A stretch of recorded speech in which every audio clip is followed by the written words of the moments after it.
Welcome back. Personal safety includes much more than self-defense classes, especially since we're often so distracted on our phones or other things. The Redmond Police Department offers a free safety class for teens and women, alerting them about what to watch for when we're out on foot or driving by car. Please welcome the instructor, Redmond Police Sergeant Julie Beard. It's good to see you. Hi. So, has this been going on all along, or is this something new? No, this is one of our oldest classes, almost Great. 2 decades now. So we think about, or I thought about anyway, self-defense classes from long ago, but this is really something that's a bit more all-encompassing. Can you describe what you're trying to get us to do? Yeah. Our aim is to affect mindset. We want you to think about what's out there that you're afraid of and figure out how we can avoid it. If you're trying to miss a car prowl, obviously you take things out of your car. But if you're worried about personal crimes, how do you remove yourself from that situation? So take me through the way you approach this. How do we begin? So we kind of look at the things that happen in your everyday life. If you're walking to school, you're with your kids, driving to work, all the places you are in your life and how you can look at your mindset as you approach the world. Our goal is to not make you paranoid, but more aware of what's around you. What do you see in terms of crimes against teenagers and women? You know, sometimes we're afraid of things that don't happen very often, like a carjacking, but we don't pay attention to other things that are fairly common.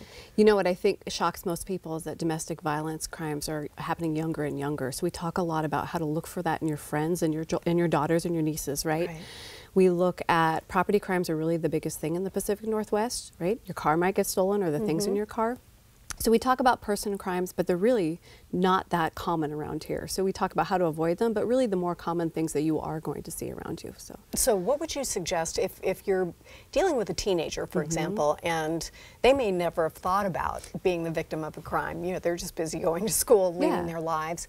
There's been so much about school shootings in the news, and I know kids are very aware of that right now, but they might not be as aware of keeping their personal space on notice. What do you tell them to do?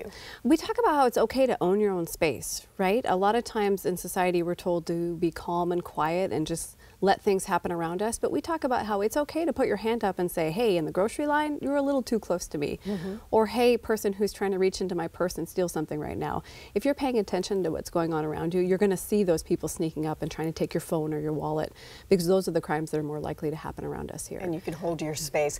What do you suggest women do and not do in terms of the way they go through the world? The first thing I tell them to do is just trust your gut. We all already know what's going on around us, and I often tell this to moms too, right? We trust our gut with our kids, always, but never with ourselves. If you're walking out into that dark parking garage and you don't feel good, it's okay to not feel good. Go get a security guard to walk you out there. Go get a friend. Park under a street light when you come in during the day, so when you walk out at night you can see into your car. If you're feeling like something's weird, trust it and go figure out a way to get to where you're trying to go safely. Get some help. What do you think we need to do in terms of our personal distractions? Because we didn't used to, you know, have this thing called a smartphone. And I just came back from a vacation. I was just amazed, since I wasn't at work and I wasn't on my own phone, as I looked around, that literally everybody is on their phone, walking out into traffic, you know, moving through a store, et cetera, et cetera. Oh, it's so hard. I do the same thing, but this is what I tell people. Find a safe time and a safe place to be on your phone. And when you're walking down the street, that's not the time. When you're behind the wheel, that's not the time. I tell everyone, I have a little bit of a stressful job sometimes, and so I do like to unplug and go on my phone, but I get in my car, I lock the doors, and then I check my phone if I need to see what's going on online. I don't walk through the parking garage at night with it out. It's kind of a security blanket. We have it with us everywhere, but you have to learn to put it down sometimes and pay attention to what's going on around you. Sometimes it's not even for yourself. There might be someone else that you can help out there that you're going to notice. That's how we build community too. If you're if you're actually looking at around what's going on around you.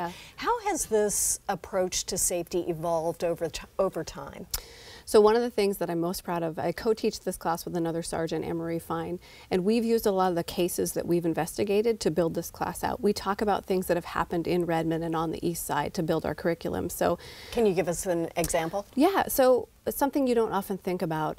We tell you not to run red lights. Please don't on a regular basis run red lights. But I had an incident years ago I investigated where a young woman was at a red light and someone came up and approached the car and tried to get in the car. You know, in our head, we've told her whole life, obey traffic laws. But, you know, sometimes it's okay to break the law. And it's okay to get out of that intersection and move forward. And so that's something we talk about, is finding solutions to problems that maybe go against what we usually do. So go ahead and get away. Run that red light. Get away from that guy. Yeah. So you have some tips about when we're in the car. Let's talk about that. So I talk about getting in the car. I've mentioned one of them already. Is I get in my car and I lock my doors. The door. I've got small kids and they're crazy, and sometimes I need to just take a deep breath before I drive off. So that just means they're normal. You know they're that, right? totally normal. I use that just to resettle myself a little bit, because there's usually, I've got them in their car seats and they're buckled in. But lock the doors, look around you before you back up. You're going to see if there's people in the parking lot looking, people that don't fit in, people that are hanging around, or you're going to see if there's a road rage driver driving through the parking garage, right? So car safety is a lot of paying attention to what's around you and doing the things your mom and your driver's ed instructor told you to do, right? Following distance. If you're stopping at a stoplight, sometimes it's because the car in front of you might do something crazy. Sometimes it's because they might break down and you need to go around them. So we push really hard to do basic road safety, following distance, making sure your car doors are always locked when you're in the car, your kids are buckled in, and you're actually paying attention to what's going on around you on the road. The GPS, how do we use it? So I use a lot of traveling apps, sometimes at work and sometimes at home, and they do talk to me. I try to keep it mounted so I'm not looking at it, I'm not holding it, and pay attention. I always check routes before I go too, because I don't want to be the person who drives off the bridge because my GPS told me to do it. So know where to do that. Yeah, know where you're going before you get there. Look at the route and then set your phone down and drive and listen to the instructions, because if you're staring at your phone, you're going to cause a collision, and you really don't want to drive into the water. So, no, none of that. Safety tips at home. Safety tips at home. So I've taught my older child as well, and we had a burglary in Redmond years ago where somebody did knock on the door, nobody answered, and then they came inside. We've had that happen quite often because people want your stuff. They don't want you in your house. So I tell people the biggest thing you can do, keep your doors locked when you're home and always answer your door. You know, if you don't have a window near your front of your house, have a peephole and look outside, but always answer your door, because you're telling people, I'm home, this is not a good house to break into. So when you say answer the door, open the door or just talk to people? Good clarification. So I don't open my door. I say, hey, who is it? And if you're trying to sell me something I'm not interested in, I'm just going to tell you to go away without ever opening my door. I'm letting you know I'm home. I'm letting you know this is not the house you want to break into.